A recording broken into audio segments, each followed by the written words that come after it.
So, I've played Outlast for the first time recently, and man oh man does it deserve a video of its own. I remember back in the day watching PewDiePie's playthrough when this came out as a kid. This don't kill me! Uh-oh! And I don't know why I've never actually picked it up to play it myself, but I have now, so the whole time I was playing this I was just thinking, wow, this is incredible. But why is it so damn good? The game came out in 2013 as a survival horror, and it was developed by Red Barrels. Red Barrels is a dev company that I've never really previously heard of for anything apart from Outlast. When Outlast came out, it completely redefined the whole genre of run and hide. The game is set in Mount Massive Asylum, which I think is an incredible setting. You start off as a reporter going to investigate some weird occurrences happening in this asylum. You have no guns, no weapons, so you can't initiate in any combat whatsoever. Your only weapon is your camcorder. Well, it's not really a weapon, you just use it to record things, and also when you turn it on it gives you night vision capabilities.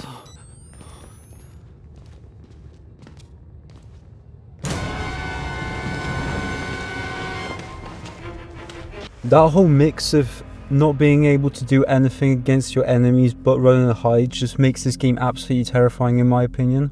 You're followed the whole time with this absolute feeling of hopelessness as you're just trying to survive in this game. It's a pretty short title, around 4 to 6 hours long. I completed it in 5, but I had a complete blast all the way through as well. It does also have the Whistleblower DLC as well, so if you want to see my video on that later on, then please subscribe. This game came out in 2013, but I believe it still holds up extremely well in 2026. It's just the complete epitome of horror gaming. And the Steam reviews reflect that as well, 97% positive. Well, we're talking Witcher levels here, boys. The whole gameplay loop is really nice. So you start off as a journalist, just a journalist, you're nothing else but that. The only tools you have available for you are running, hiding, crouching or crawling through vents. That's all you can really do. And you run from a variety of different enemies which are completely unpredictable. And the AI is actually very good and stands up very well in my opinion. One wrong move running away from these guys and you're screwed, which is why I think it makes the game so tense, because one wrong move and you're just done for. There were so many times where these guys would just randomly pop up and then I haven't fully learnt the area that I was going through in my head. So I would essentially just run, cheeks clench, trying to find the closest spot to hide. That whole feeling of being so hopeless I believe is still unmatched to this day. The chases feel so real. Your character is a journalist, so there's some clumsiness behind this parkour he's doing. All the sound effects and all the music and all just the cues for everything that's going on is so well done.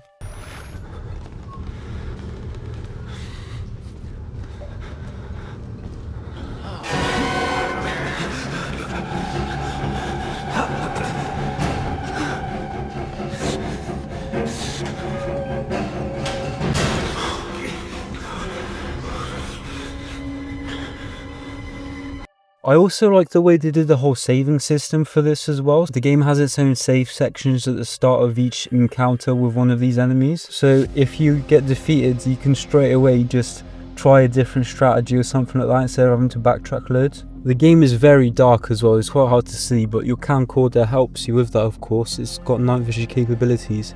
But you have to be careful, as that thing runs on batteries and you have a limited supply. You can find these batteries all throughout the game, and depending on the difficulty they will be more or less abundant. While you're actually running away from these enemies, you are at the same time collecting evidence. You find these confidential files plotted around which help you build up context and get information on this asylum and the things that have been going on there. Your camcorder as well, it's used to record evidence, so if you see something that looks like evidence, like this looks interesting, point your camera to it and it will save it down. And I think that's another thing that's great, is the story isn't fully explained at the beginning, but as you go through, all that evidence just builds up and up until, okay, so this is what was happening here. This is why I'm investigating this. All these characteristics of the game just work so cohesively together.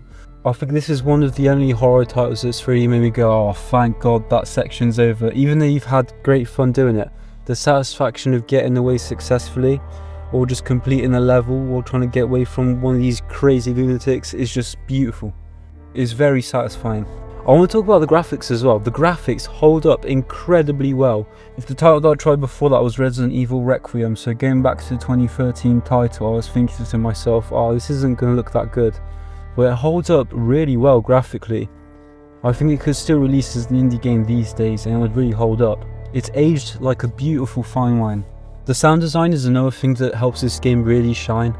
The soundtrack and all the sound effects just fit the game so well. You hear distant screams, your own breathing, the static from the camcorder, all of that just helps to build that atmosphere. It also helps you hear the enemies that you're running away from earlier. So for example, when I was running away from this doctor, so as soon as I heard him shuffling away, that was my cue to get my ass out of there.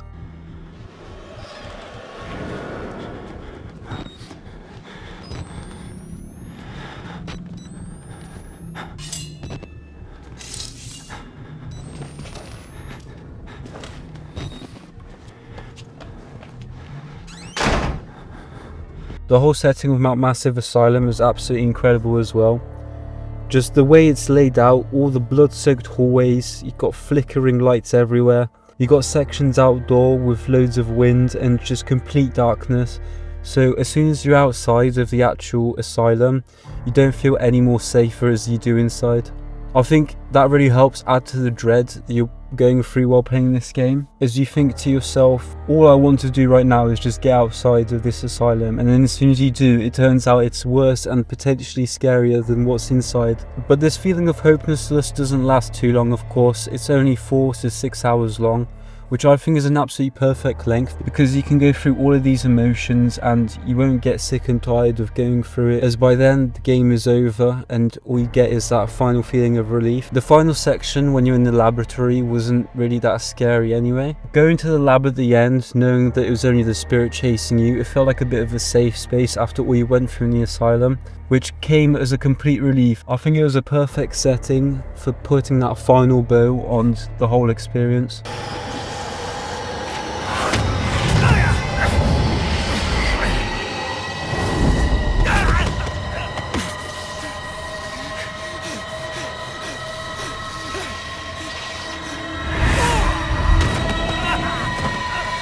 Also adding to that length as well, and that's just how good the experience is, I think the replayability value, especially on different difficulties, just makes this game great. As I rarely replay games, especially if they're long, but with this and how good and quality the game actually was, I definitely see myself coming back to it again at some point. That will be after the Whistleblower DLC, of course, which I will try and get through someday. So that was my opinion while playing through Outlast. I think it is one of the best games I've played horror-wise. And I've not touched too many titles in that genre yet, however I have gotten through a good bit of them, and this just stands above all the rest, and I think there is very good reason for people praising it so highly.